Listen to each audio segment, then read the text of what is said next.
আসসালামু আলাইকুম বন্ধুরা, সকলে কেমন আছেন? আল্লাহর রহমতে আলহামদুলিল্লাহ আমি অনেক ভালো আছি। বন্ধুরা, আজ আমি ভীষণ চমৎকার একটা রেসিপি তৈরি করে আপনাদের সাথে শেয়ার করব। আশা করছি রেসিপিটা সকলের কাছে খুব ভালো লাগবে। আজ আমি তৈরি করে দেখাবো ফ্রাইড রাইস। এই ফ্রাইড রাইসটা চিকেন এবং চিংড়ি মাছ দিয়ে তৈরি করব এবং হালকা করে একটু কিছুটা সবজি দিয়ে এই ফ্রাইড রাইসটা তৈরি করব। আশা করছি সঙ্গেই থাকবেন এবং পুরো রেসিপিটা দেখে সুন্দর সুন্দর কমেন্টস করে সাপোর্ট করবেন।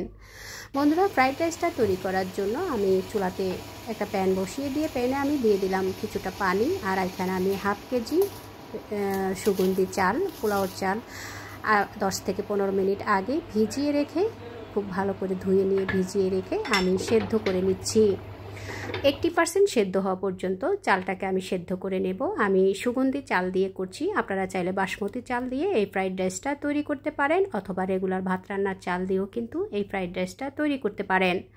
বন্ধুরা, 80% সেদ্ধ হওয়া পর্যন্ত চালটা যখন ফুটে উঠবে সে সময় আমি চালটাকে একটা স্ট্রেনারে পানিটা ঝরিয়ে নেব।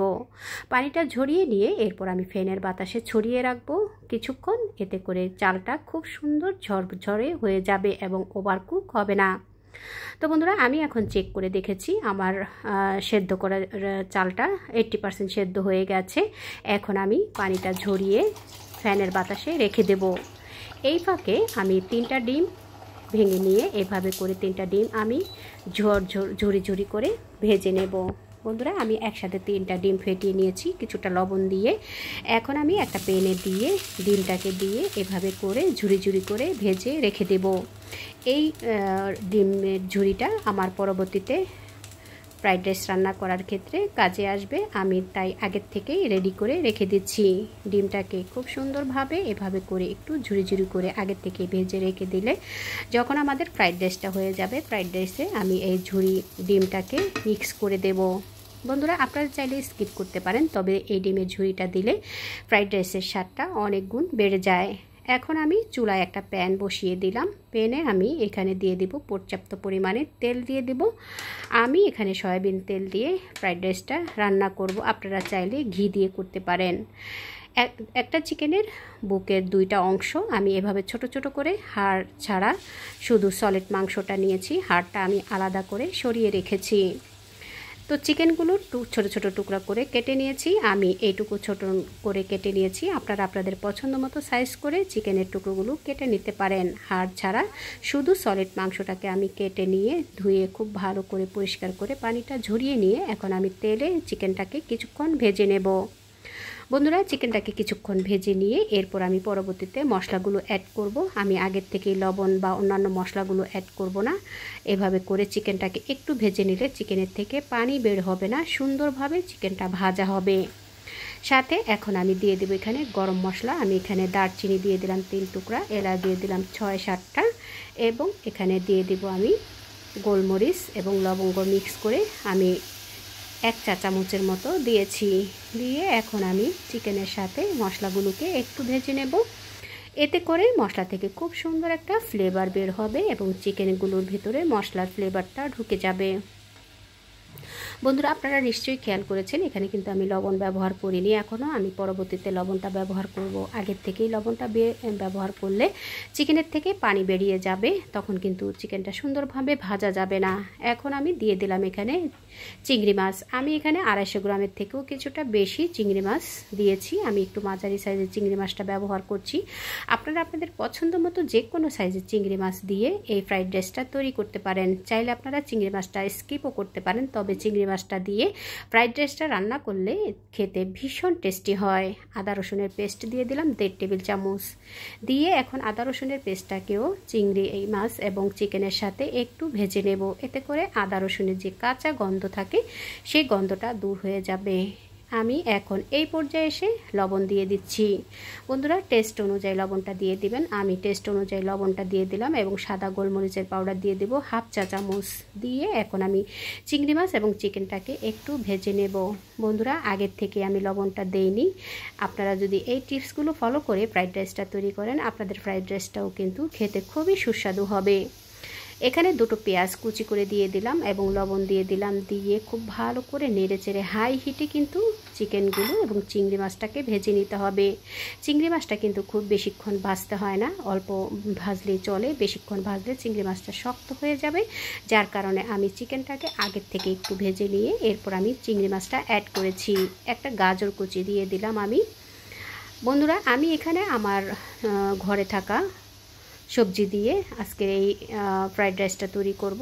আপনারা আপনাদের পছন্দ মতো সবজি দিয়ে ফ্রাইড রাইসটা তৈরি করতে পারেন।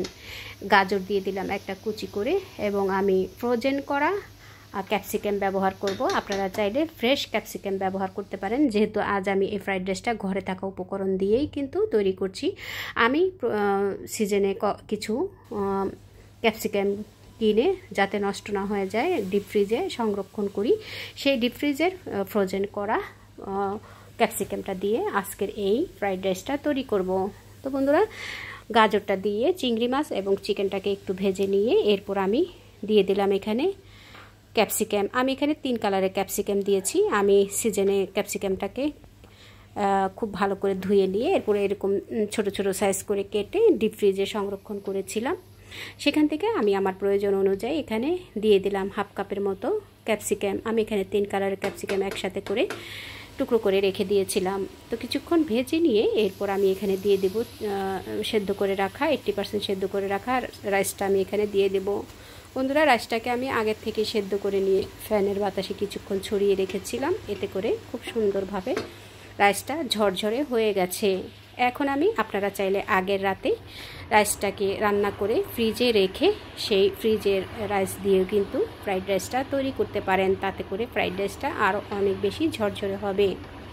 তো বন্ধুরা, আমি ইনস্ট্যান্টই রাইসটা রান্না করে নিয়ে ফ্যানের বাতাসে কিছুক্ষণ ছড়িয়ে ঠান্ডা করে নিয়ে এরপর আমি এখন চিকেন এবং চিংড়ি মাছের সাথে রাইসটা দিয়ে একটু ভালোভাবে ভেজে নেব। অবশ্যই বন্ধুরা, এই কাজটা কিন্তু হাই হিটে করে নিতে হবে, চুলার আঁচ কোনোভাবে কমানো যাবে না। হাই হিটে করেই কিন্তু রাইসটাকে এভাবে করে সবজিগুলো এবং চিংড়ি মাছ চিকেনের সাথে সুন্দরভাবে মিক্স করে নিয়ে ভেজে নিতে হবে। এই ভাজার ভিতরেই কিন্তু সুন্দরভাবে আর 20% রাইসটা সেদ্ধ হয়ে যাবে। 1.5 টেবিল চামচের মতো দিয়ে দিলাম এখানে সস। আমি সয়া সসটা 1.5 টেবিল চামচের মতো দিয়েছি এবং আগের থেকেই রেডি করে রাখা 3টা ডিম আমি ভেজে রেখেছিলাম ঝুরি ঝুরি করে। ডিম 3টাকে দিয়ে দিলাম, ঝুরি করে রাখা ডিমগুলো দিয়ে সাথে আমি কিছুটা কাঁচামরিচ দিয়ে দিলাম। বন্ধুরা, আমি একটু কয়েকটা কাঁচামরিচ একটু ভেঙে দিচ্ছি ঝালের জন্য। আপনারা চাইলে পুরোটা আস্তা দিতে পারেন অথবা চাইলে আপনারা কেটে কিংবা ভেঙেও দিতে পারেন। তো আমি কয়েকটা কাঁচামরিচ একটু ভেঙে দিয়েছি ফ্লেভারের জন্য এবং কিছু কাঁচামরিচ আমি আস্ত ব্যবহার করেছি।